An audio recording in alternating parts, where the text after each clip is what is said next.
اعوذ باللہ من الشیطان الرجیم، بسم اللہ الرحمن الرحیم۔ آج کا جو لیکچر ہے وہ ہے پاک سٹڈی مطالعہ پاکستان سیکنڈ ایئر کا، اور اس کا چیپٹر نمبر 1 ہے اسلام اور پاکستان۔ تو اس چیپٹر میں ہم پڑھیں گے اس کے جو شارٹ کویشچن آنسرز ہیں۔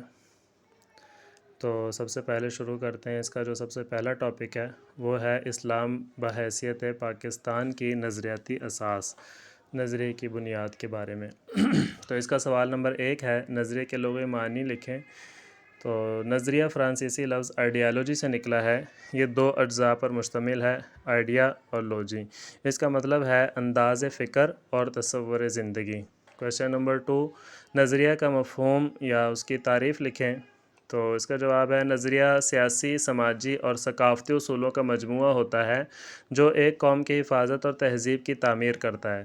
نظریہ عام طور پر اس تہذیبی یا معاشرتی لائحہ عمل کو کہتے ہیں جو کسی قوم کا مشترکہ نصب العین بن جائے۔ نظریے کا لفظ زیادہ وسیع معنوں میں استعمال کیا جاتا ہے۔ اس سے انسانی زندگی کا ایسا نظام وجود میں آتا ہے جس میں زندگی کے مقاصد اور عقائد شامل ہوتے ہیں۔ نیکسٹ کویشچن ہے، نظریہ معاشرے کے نظام میں کیا تبدیلی لاتا ہے؟ تو نظریہ معاشرے کو ایسی شکل میں لاتا ہے جس میں عقائد، رسم و رواج اور مذہبی معاملات مشترکہ ہوتے ہیں۔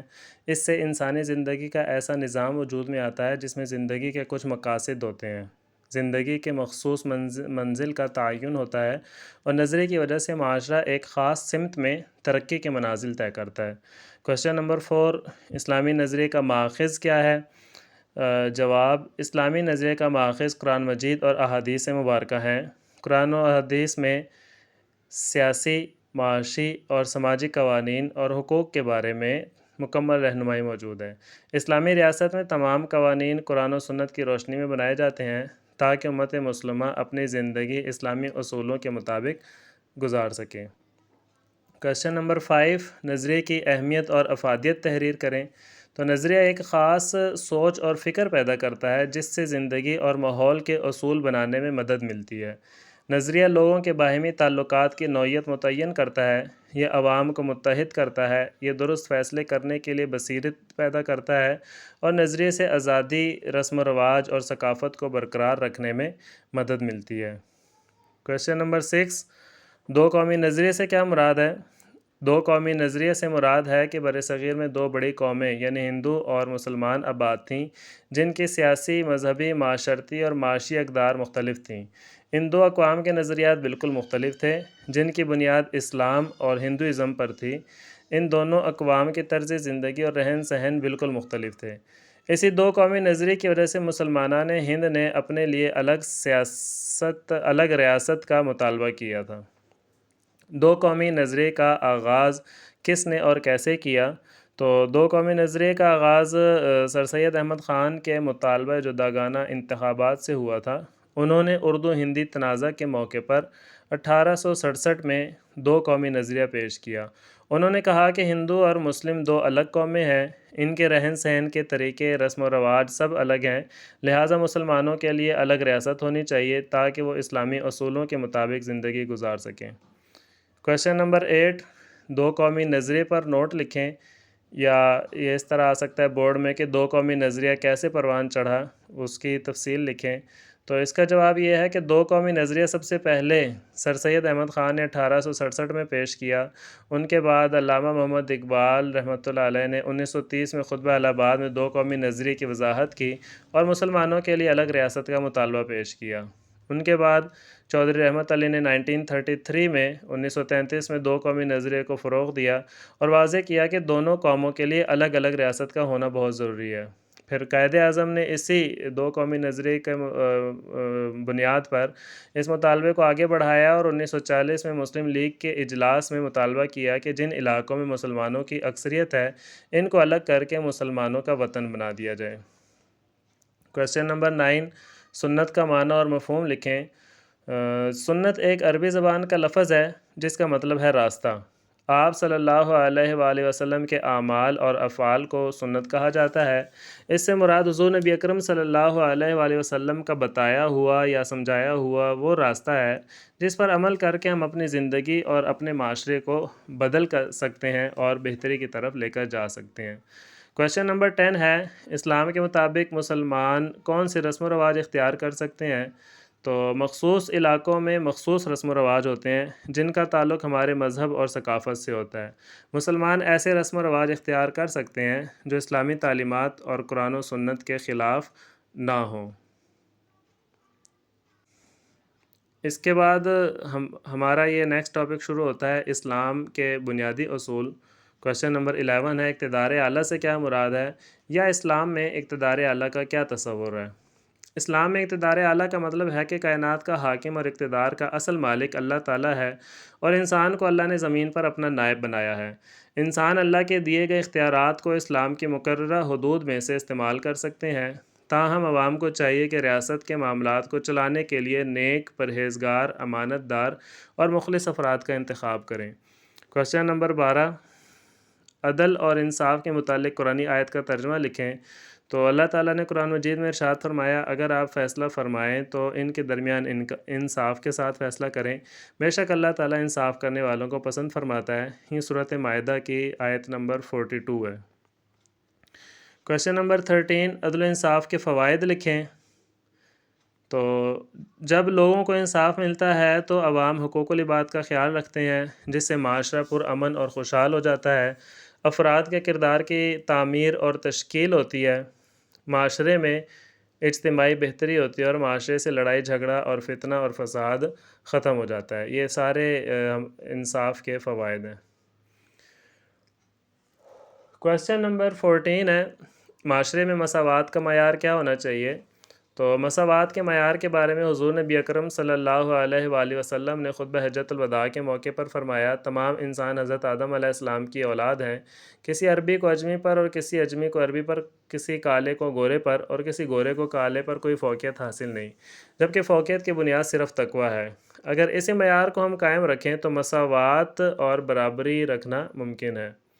کویشچن نمبر 15 قرآن و حدیث کی روشنی میں اخوت اور بھائی چارے کی وضاحت کریں۔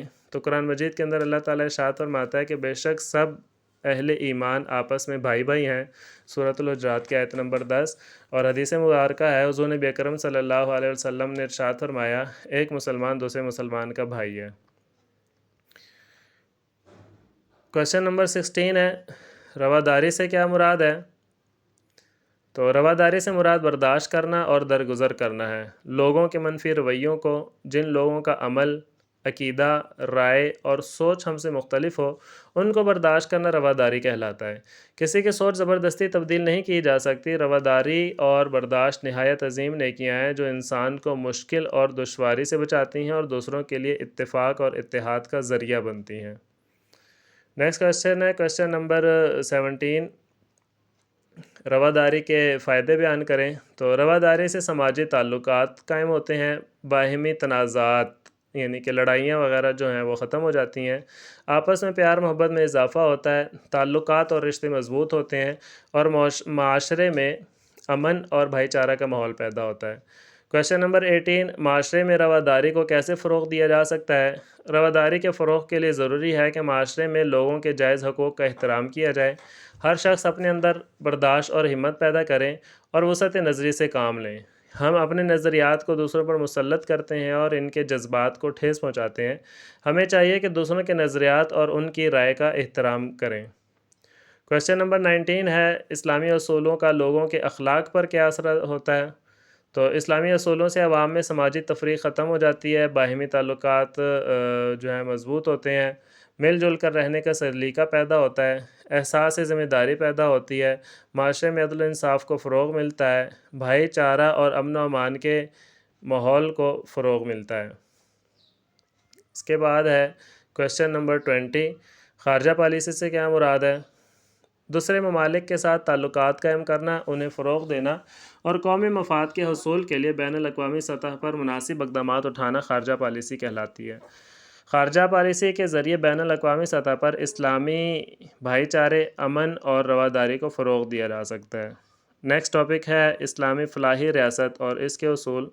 سب سے کویشچن نمبر 21 ہے اسلامی فلاحی ریاست کی تعریف کریں۔ اسلامی فلاحی ریاست سے مراد ایسی ریاست ہے جو اسلامی اصولوں پر قائم کی گئی ہو، عوام کی فلاح و بہبود کے لیے کام کرے اور اس کا مقصد ایسا معاشرہ قائم کرنا ہو جہاں عدل و انصاف، مساوات، اخوت اور معاشی خوشحالی ہو۔ کویشچن نمبر 22، اسلامی فلاحی ریاست کے فرائض بتائیں۔ فرائض کیا ہوتے ہیں اس کے؟ تو اس کا سب سے پہلے جو فرض ہوتا ہے وہ اللہ تعالیٰ کی حکومت کا قیام ہوتا ہے اللہ تعالیٰ کے نظام کے مطابق، اور اسلامی قوانین کا نفاذ۔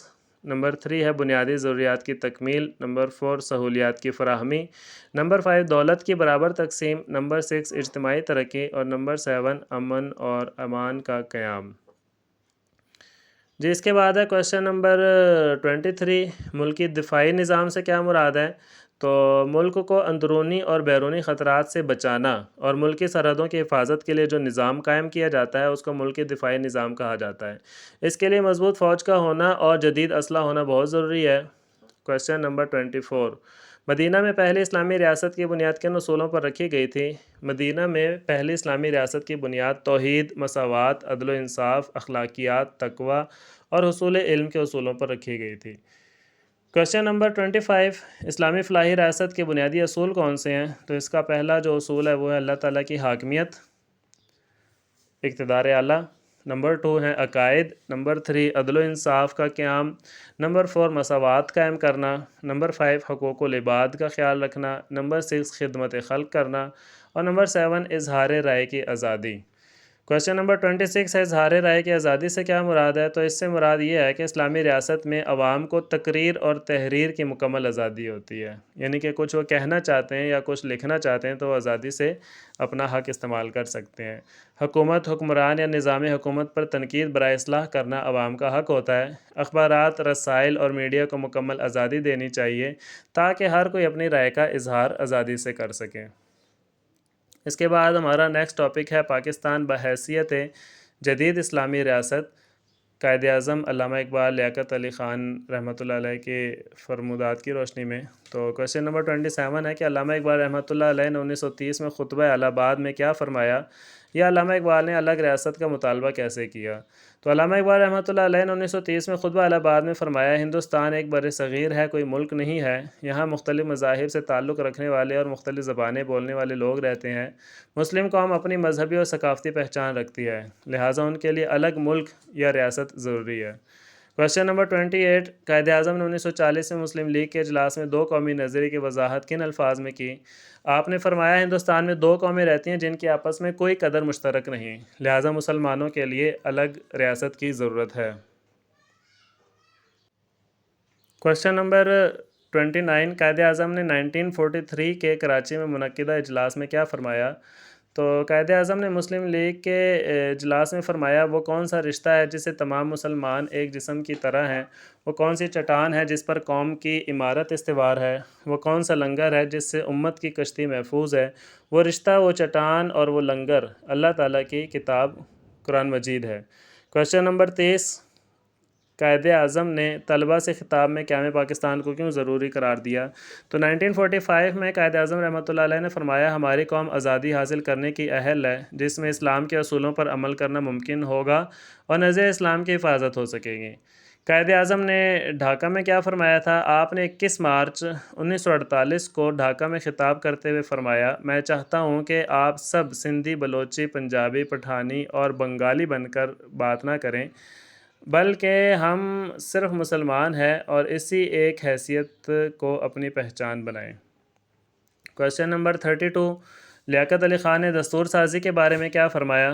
تو آپ نے فرمایا 1949 میں دستور سازی اسمبلی سے کہ پاکستان کے لیے ایک دستور مرتب کیا جائے جس کی روح سے مسلمان اپنی انفرادی اور اجتماعی زندگی اور اسلامی تعلیمات کے مطابق گزارا کر سکیں۔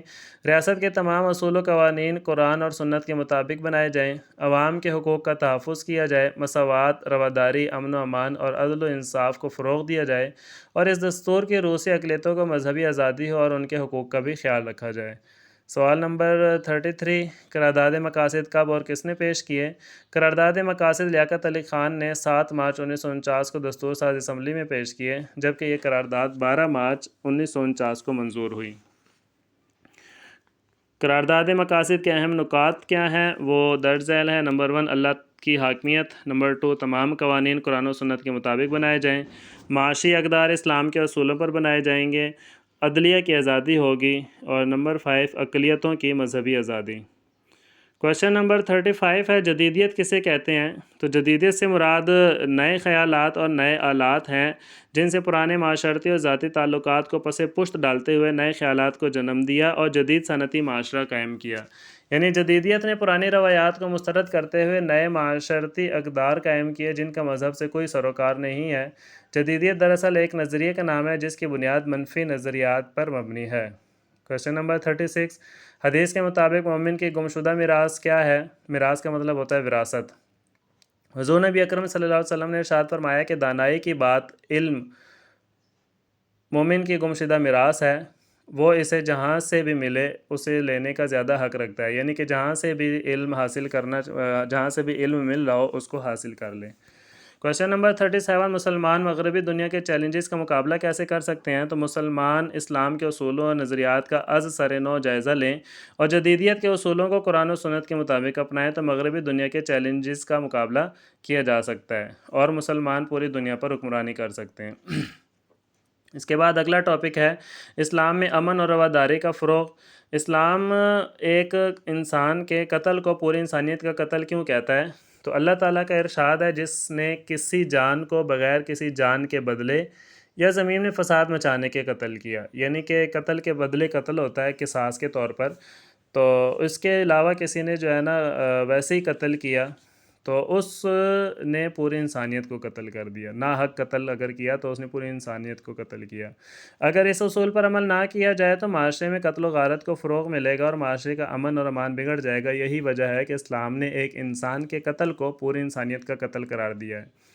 کویشچن نمبر 39، اسلام نے جرائم کی روک تھام اور امن و امان کے قیام کے کون سے اصول بتائے ہیں؟ تو اس کے اصول ہیں ایمان اور عمل صالح، نمبر 2 عدل و انصاف کا قیام، نمبر 3 ہمدردی، نمبر 4 رواداری اور نمبر 5 ہے اخوت اور بھائی چارے کا فروغ۔ رواداری کے بارے میں قرآن کریم کا بنیادی اصول بیان کریں۔ تو قرآن کریم نے رواداری کے بارے میں سب سے بنیادی اصول یہ بیان کیا ہے کہ دین میں کوئی بھی جبر نہیں ہے۔ یہ اصول انسان کے لیے رواداری فکر اور عقیدے کا اہم حصہ ہے۔ کسی کے لیے جائز نہیں کہ اپنی فکر، عقیدہ یا نظریہ دوسروں پر زبردستی مسلط کریں۔ جی سوال نمبر 41 ہے، حضرت عمر رضی اللہ تعالیٰ عنہ نے غیر مسلموں کے حقوق کی حفاظت کے لیے جو معاہدہ کیا اس کے اہم نکات کیا تھے؟ تو حضرت عمر رضی اللہ تعالیٰ عنہ نے فرمایا کہ ان کے چرچ میں رہائش نہ اختیار کی جائے، ان کی عبادت گاہوں کو نہ تباہ کیا جائے، ان کا مال اور سلیبوں میں کمی نہ کی جائے اور مذہب کے بارے میں ان کے اوپر جبر نہ کیا جائے۔ حضرت علی رضی اللہ تعالیٰ عنہ نے اپنے گورنر عمر بن مسلمہ رضی اللہ تعالیٰ عنہ کی سخت مزاجی پر کیا تنبیہ فرمائی؟ تو آپ نے فرمایا، مجھے معلوم ہوا ہے کہ تمہارے علاقے کے غیر مسلموں کو تمہاری سخت مزاجی کی شکایت ہے، اس میں کوئی بھلائی نہیں ہے، اس لیے نرمی اور سختی دونوں سے کام لو، لیکن سختی ظلم کی حد تک نہ پہنچ جائے اور ان کے خون سے اپنے دامن کو محفوظ رکھو۔ کویشچن نمبر 43 اور یہ اس چیپٹر کا لاسٹ سوال ہے، لاسٹ کویشچن ہے کہ بقائے باہمی کا کیا مطلب ہے؟ تو اس کا جواب ہے، بقائے باہمی کا مطلب دوسرے انسانوں کے ساتھ امن اور امان، باہمی صلح اور محبت کے ساتھ رہنا ہے۔ دنیا کی آبادی کی غالب اکثریت کسی نہ کسی مذہب کے پیروکار ہے اور اس کے تصورات اور رواداری بقائے باہمی اور باہمی صلح بہت اہم اصول ہیں۔ جس کے ساتھ یہ چیپٹر جو ہے ختم ہوا، اس کے شارٹ کویسچنز وغیرہ کمپلیٹ ہو گئے۔ اگر آپ کو ویڈیو اچھی لگی ہو اور اس سے آپ کا فائدہ ہوا ہو تو چینل کو سبسکرائب کریں، لائک کریں، کمنٹس کریں اور اس چینل کو اور اس ویڈیو کو، اس لیکچر کو دوسرے کے ساتھ بھی شیئر کریں تاکہ ان کا بھی فائدہ ہو سکے اور وہ بھی جو ہے نا ان نوٹس سے فائدہ حاصل کریں۔ تھینک یو، اللہ حافظ۔